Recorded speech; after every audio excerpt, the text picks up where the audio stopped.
In the last few years, God gave me one of the greatest blessings of my life, the gift of time with my dad.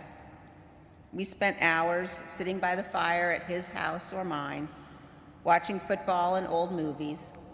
We went to grandkids' games and matches, and we hit the road again, this time with me in the driver's seat.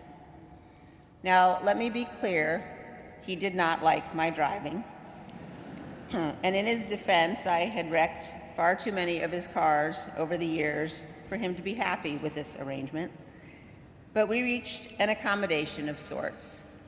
My dad agreed to let me drive if I agreed to let him choose the music. Johnny Cash, John Denver, and yes, even the Carpenters were the soundtrack of our road trips. We went to places he'd taken us 50 years ago, to Manassas and Antietam and Mount Vernon. My dad in his Stetson, the latest copy of The Economist, that day's newspapers, and a book always tucked into the door pocket. We drove for hours. We talked about life and family, history, and America. Sometimes my dad's yellow lab, Max, would jump in the back seat and come with us. Max, like every dog we ever had, loved my dad the best. To be in my dad's company was to know safety and love and laughter and kindness. There's a picture taken several years ago of him in his cowboy hat and jeans, in a fleece jacket. He has his arm around one of his young grandsons, who's leaning into his warm embrace.